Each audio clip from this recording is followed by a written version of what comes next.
일본군 위안부 피해자 이용수 할머니의 기자회견 뒤에도 여당은 말을 아끼고 있습니다. 조만간 윤미향 당선인이 직접 입장을 표명할 것으로 내다보고 있는데요. 야당은 검찰 수사 등을 통한 진상규명을 촉구하면서도 의혹이 제대로 규명되지 않으면 국정조사를 추진하겠다고 여당을 거듭 압박했습니다. 국회 취재기자 연결합니다. 우철희 기자.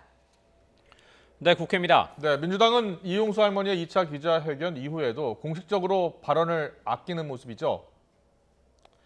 네, 오늘 민주당 원내 지도부가 함께하는 원내 대책회의가 있었습니다만 이용수 할머니 회견이나 윤미향 당선인 관련 언급은 없었습니다. 사실관계 확인이 먼저라는 당의 기존 입장을 고수하면서 불필요한 논란 확산을 막기 위한 것으로 풀이가 됩니다. 다만 21대 국회의원 임기가 나흘 뒤면 시작되는 만큼 윤 당선인의 입장 표명이 곧 있을 거라는 전망이 나오고 있습니다.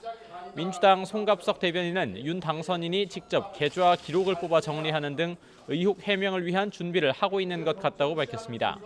최고위원인 남인순 의원도 의혹은 소명해야 하지만 이번 일로 여성 인권운동의 역사가 훼손돼서는 안 된다는 뜻을 분명히 했습니다. 이런 가운데 정치적 책임을 요구하는 당내 목소리도 나왔습니다. 한일 역사 전문가인 강창일 의원은 윤미향 당선인이 검찰 수사와는 별개로 사과해야 한다면서 재판이 시작되면 벌금형이 나올지 감옥에 갈지 모른다고도 밝혔습니다. 통합당은 의혹을 철저하게 파헤쳐야 한다면서도 조급하게 생각할 필요는 없다는 입장입니다. 민주당이 사태를 끌면 끌수록 받게 되는 타격이 커질 것이기 때문에 검찰 수사 등을 지켜본 뒤 미진하면 그때 국정조사에 본격적으로 나서겠다는 전략입니다. 동시에 공식 출범한 당내 TF를 중심으로 추가 의혹들을 낱낱이 파헤쳐 나가겠다는 입장도 견지하고 있습니다. 네, 21대 국회 임기 개시를 나흘 앞두고 여야 원내대표가 원구성 협상을 위해서 마주 앉았는데 합의가 이루어진 게 있습니까? 네, 첫 술에 배부를 수 있겠습니까? 서로의 입장을 확인하는 수준으로 마무리가 됐습니다. 더불어민주당 김태년, 미래통합당 주호영 두 원내대표의 취임 뒤 두 번째 회동은 전반적으로 화기애애했습니다만 묘한 긴장감이 감돌았습니다. 오는 30일 임기를 개시하는 21대 국회의 원구성, 그러니까 어떤 상임위원장 자리를 어느 당에 얼마나 배분할 것인지 정하는 협상을 위해서입니다. 환히 웃으면서 다음 달 8일까지인 원구성 협상 법정 시한을 지키자고 한 목소리를 내면서도 민주당은 일하는 국회, 통합당은 역지사지에 방점을 찍었습니다.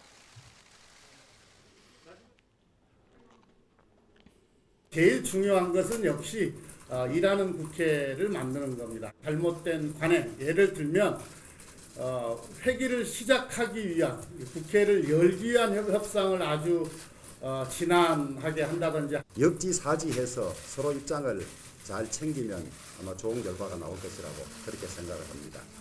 우리 특별히 이번에 압승을 한 민주당에 대해서는 야당일 때 입장을 조금만 좀 고려하시면. 네, 민주당이 말하는 일하는 국회란 발목 잡기나 파행 없는 국회를 만들자는 것으로 법제사법이나 예산결산특위 같은 핵심 상임위를 여당이 가져와야 한다는 뜻으로 풀이가 됩니다. 반면 통합당은 국회 본연의 기능은 행정부 견제와 감시라면서 일에만 치중하다가 제 역할을 못하면 안 된다면서 법사위와 예결위 등을 결코 양보할 수 없다는 입장입니다.